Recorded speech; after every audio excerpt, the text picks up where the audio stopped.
Hi everyone, my hydrated humans. Welcome back to another video with me, Taylor Marie, the owner and founder of Eliqua LLC. Now, today's video is kind of tying into our first video, which I will link it below or above or wherever. I'll link it in the video, but basically today's video is about why you do what you do, okay? Now, I had a little moment of kind of clarity the other day, and I was thinking to myself, like, why am I finding it so hard right now to sell my products? Well, after some research and some self reflection, and I kind of came up with an idea as to why that's happening, and I'm going to share it with you today. So stay tuned and keep watching. If you are a small business owner, whether you're just starting out, you're considering starting, or maybe you've already started and you've been on the journey for a while, the thing that you may start to notice is that your business is maybe starting to hit a plateau. Right? So maybe you're just kind of at this slow and steady, you're getting visitors on your website or your shop, you're gaining interest, but no one is actually hitting add to cart and completing their checkout. So why is that? Well, right now, because of time zone changes and daylight savings and everything like that, a lot of people, a lot of small business owners are kind of at a standstill. Their website sales are slow. Instagram is making so many new changes, so the algorithm is pushing smaller accounts kind of down towards the bottom. So, how can you find a way to continuously stay growing, right? And stay motivated with your business, even if you're not making any sales. Now, if you saw my first video, then you know my response is always going to be work. Always continuously put in the work, because the day that you stop working could be the day that your business becomes six figures. You just never know. So you always have to constantly keep motivating yourself and pushing forward to always be improving. If you know, you know.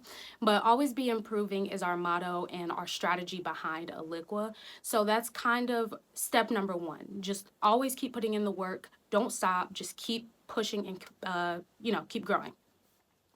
Another way that this can kind of be used to your benefit, go on other people's accounts. Start engaging with other larger accounts and just kind of putting your name out there. So here's something interesting, right? I had been posting, of course, on Instagram very regularly. I post on Instagram all the time. But something really interesting happened, and this is kind of the technique that I wanted to share with you. Not saying this is going to work for you, but it's what worked for me, and it helped me reach a higher level of discoverability on social media more than ads did, honestly. So there was a little blurb on Instagram from someone that tagged me in a video, and it was just a little boy in the kitchen, and it was like, what did it say? The little boy's just like, I hate this house. I hate this house. I hate this house. So I actually put a comment on there and I said, me when there's no food in the fridge. LOLOL. That comment has already continuously still, it's at 983 likes. I don't know, you probably can't see, but it's at 983 likes. One comment.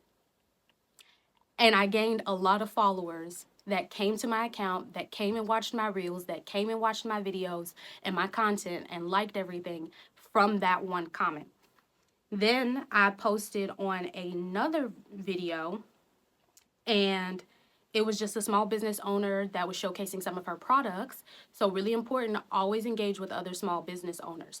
Not saying that that's the key to growth and exposure, but communicating and interacting and engaging with other small business owners or people that have smaller accounts, like less than 10,000, interact with those accounts, because you never know like who's going to see it, right? So there was another comment that I made on her video. She's just showcasing her products. And I said, some exposure is better than no exposure. Keep winning. Still, to this day, this comment is like blowing up. It has 240 likes. And I gained followers from that comment and engagement from other people that just kind of checked out my profile because they were interested.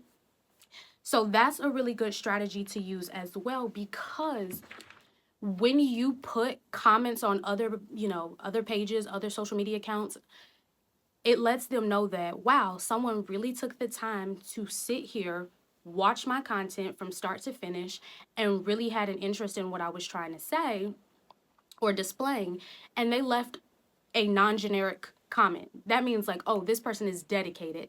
So the more likes or the more pins that you can get, your comments get pinned. For instance, like on Instagram, you can pin comments so that they go to the top of the caption and comment section. That can increase your discoverability as well, which has been a really big strategy move for us as well. So kind of relatable content we always try to engage with, more than a just a haha or that's funny or oh that's such a great tip. Giving a really lengthy caption can sometimes be the difference between you gaining 10 followers that day or 20 followers that day. So those comments on those pages, of course, really helped my account grow. I mean, I think I'll put the screenshots in, but I gained so many new followers and I gained so much more engagement in less than a week because of those comments. And it was so crazy because I was just being my natural, genuine self. So if that's something that you're kind of into and you think maybe like, oh, I don't want to seem thirsty and be commenting and trolling on this person. No, that is what you're here for. You're here to put your name out there and showcase who you are as a business owner. So that's tip number 1 and 2, right? Tip number 3 for when you reach these slow periods: repost content. Repost content and reuse content. Because if you are a business specifically where you sell something and that's where you generate a lot of content from, for instance, like if you sell stickers or you're a stationery shop or something and you really love showing like ASMR videos or packing order videos, like that's kind of your thing, and maybe you haven't gotten a sale in a while, so you don't have new orders to pack, reuse that content. And I'm going to tell you why you should reuse it. So I had a TikTok video that I posted months ago, months and months ago. I posted it months ago on TikTok. And when I was trying to create my daily, content checklist, I found this video. I ran over to YouTube Shorts and I posted that video. I gained 3 new followers and that video is at over 600 views. And that was within an hour. So repurposing and reusing content. The content that I took from YouTube that I had recycled from TikTok, I put it on Pinterest, and the impressions on Pinterest are already going through the roof. So that's another really great way to constantly keep your name in people's ear. So for me, for instance, we do okay on online sales. We do, but a lot of people don't come to our website because maybe they're uncertain or unfamiliar or unclear about what we sell. So where we gain the most traction is at pop-up events. So here in Cincinnati, which is where we're based out of, we are getting ready to start our market season at the end of the month. So that is when we hit hard because it gets really, really hot in the summers here in Cincinnati. And what is the number one thing to do? Baby, stay hydrated. Stay hydrated, right? Stay hydrated.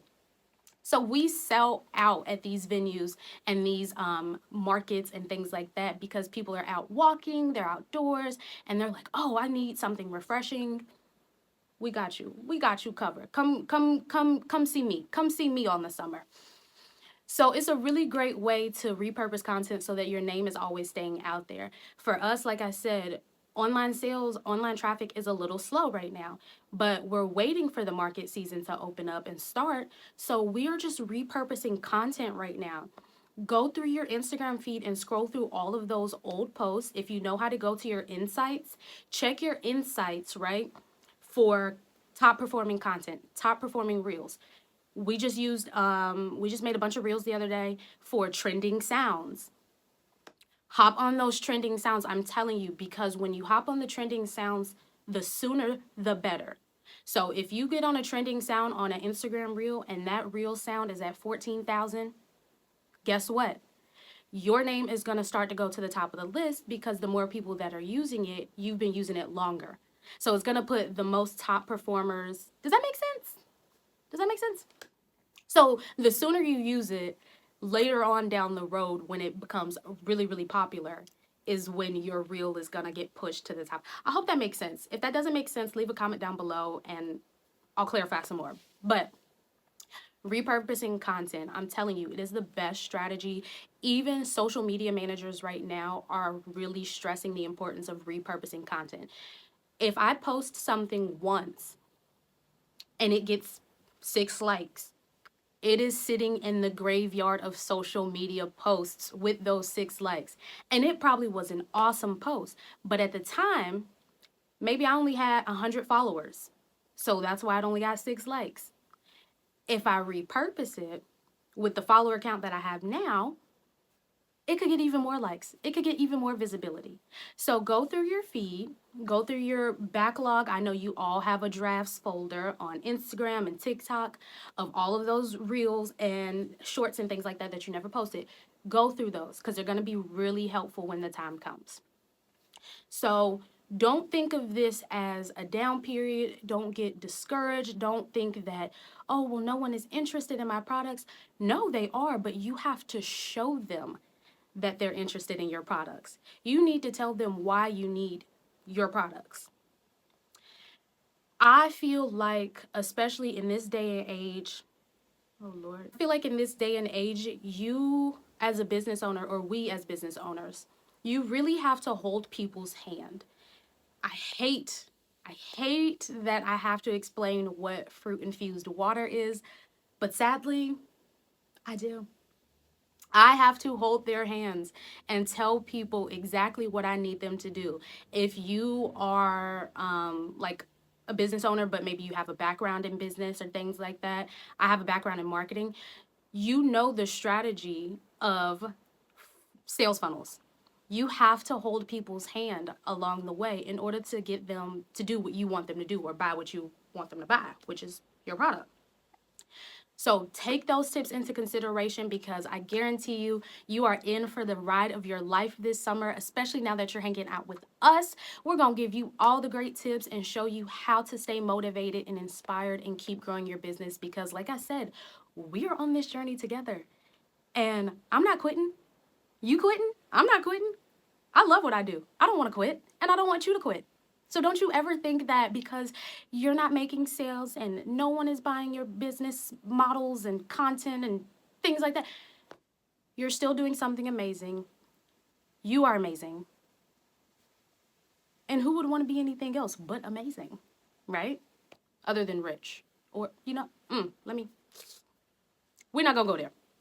But yes, if you like content like this, if you want to know more, please leave comments down below so we know that, you're actually engaging with us. And if you're really interested, you can shoot us a message on Instagram, our email, and all of our contact info is listed in the About Us page on our YouTube channel.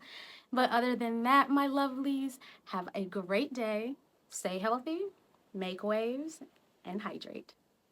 I got my head out the sunroof. I'm blasting our favorite tunes. I only